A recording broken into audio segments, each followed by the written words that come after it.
Welcome back to another review by Mega Train Lover. Today we are having a look at another locomotive today, and as you can see it's by Hornby, no prizes for guessing that, and you can probably tell from the picture, but this is a Drummond 700 class number 30346, and it's in BR black with the late crest, as you can see there. If we turn to the side, its product code is R3420, and you can see that it is DCC ready, but I've already fitted it with a decoder, and in fact it is not in the box. I've taken it out, gave it a run in, all the usual stuff. If we turn to the back, you can see there's tons of information on the glass. So in brief, there were 30 of these built in the late 1890s. This particular one, 30346, was built in August 1897, and they were built by Drummond for the London and South Western Railway as goods engines. They did work passenger trains sometimes, but during the First World War they were more commonly seen on goods work, because obviously during wartime it is goods trains that received priority. But all 30 of them passed on to the Southern Railway at the time of grouping in 1923, and again all 30 of them passed on to British Rail in 1948 at the time of nationalisation. However, the withdrawal of the class was took place in 1961 and 1962, and the very last ones were actually withdrawn in 1963. Sadly, none of these have been preserved, which is a real shame, because it does look like a really nice locomotive. And this model by Hornby is no exception, as you shall see. If we just put the box to one side, you've got the engine here. Now, it is one of the newer designs, so it's got the wire which just plugs into a socket in the tender, but for the purposes of this review I've split the two because it's much easier to hold and it's much easier to look at, because otherwise I'd have to hold it like this, which is a bit inconvenient. But the tender is right here, and we'll just have a look at that in a second. But first, let's take a look at the engine, and oh my gosh.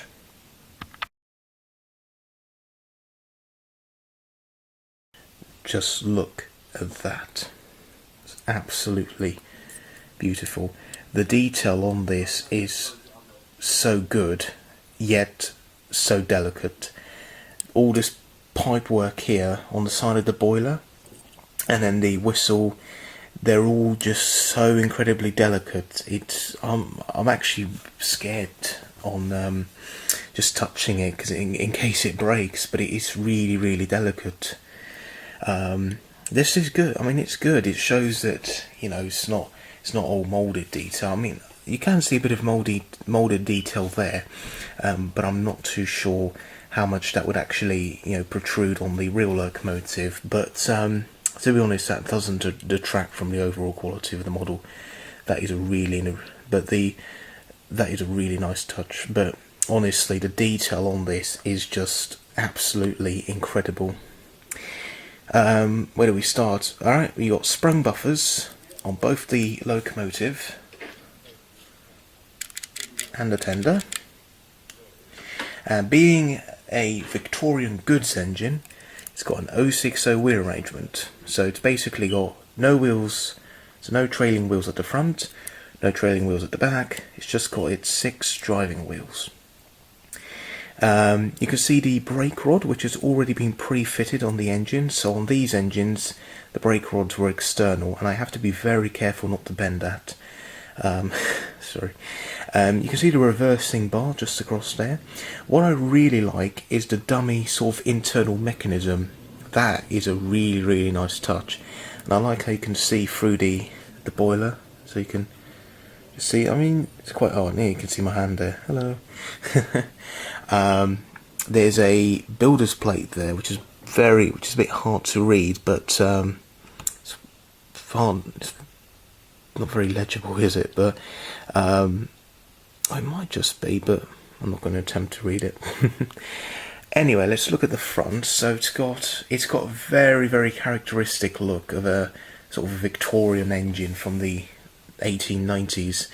It looks a bit Scottish actually, but it does. I mean, obviously a lot of the London South Western Railway engines designed by Dougal Drummond. Obviously, Dougal Drummond was the chief mechanical engineer for the Caledonian Railway, I believe, and so when he passed to the London South Western Railway, many of the engines, like the M7s, for example, and the T9s, many of them were Scottish influenced.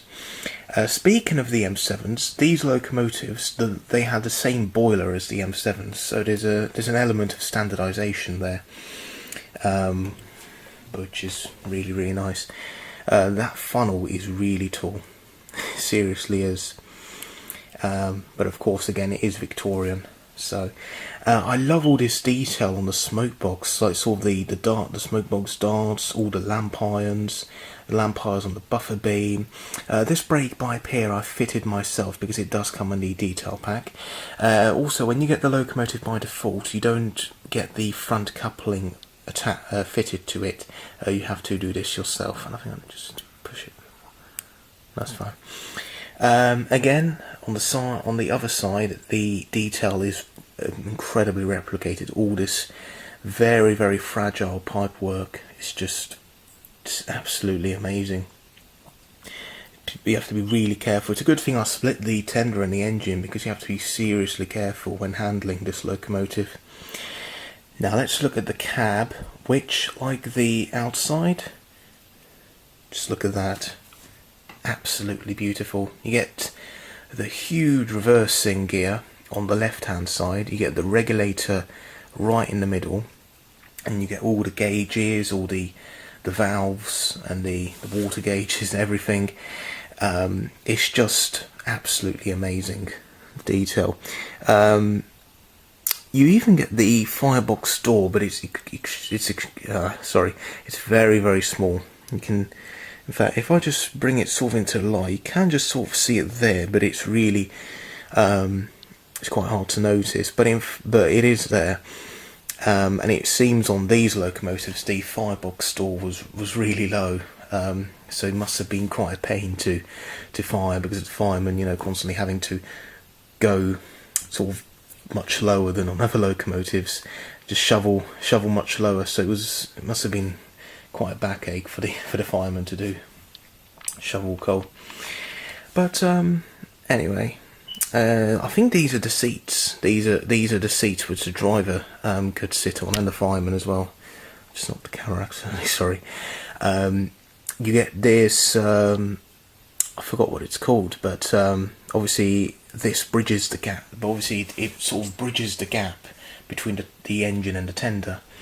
And there's the cab side number, and its power classification is 3F. So it's not very powerful, but I suppose for its time, when it was first built, it was considered rather powerful.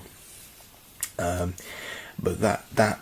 the numerals there are very, very crisply applied, as are the numerals on the front, and also the shed code, which in this case, if I just zoom it up, it's 70B.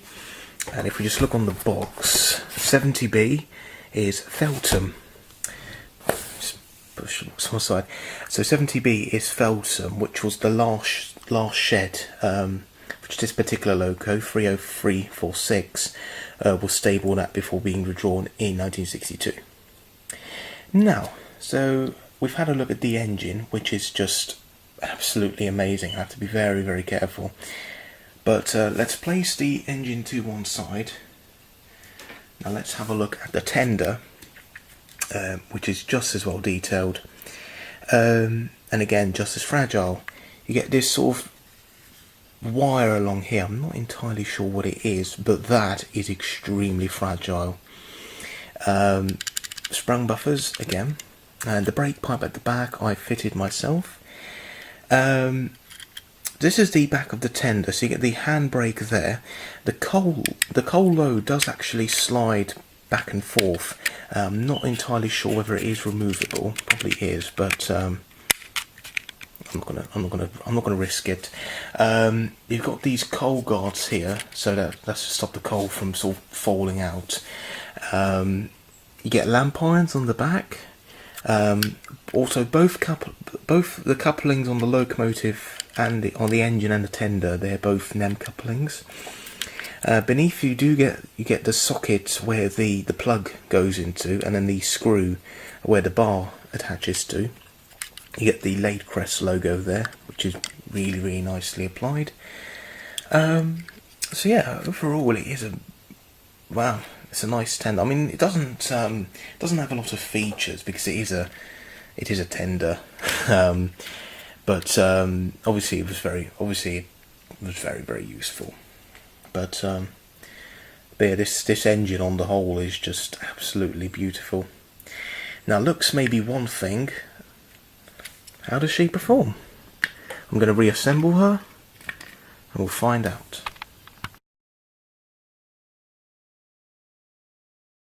So here we have the Hornby Drummond 700 class on the track, and wow, she just looks absolutely amazing. But anyway, let's select her number, which is number 48, and off she goes.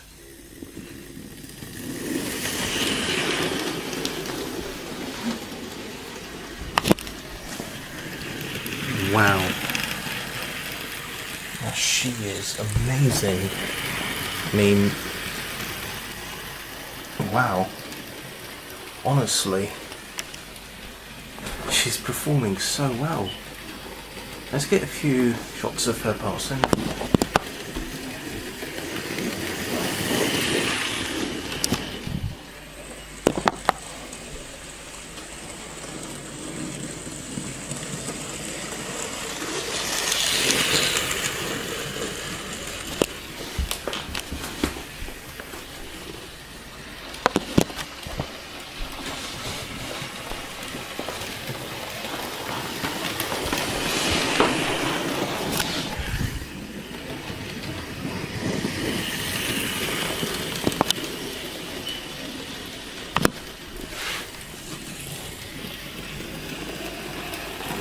Yeah, as you can see, she was running absolutely beautiful.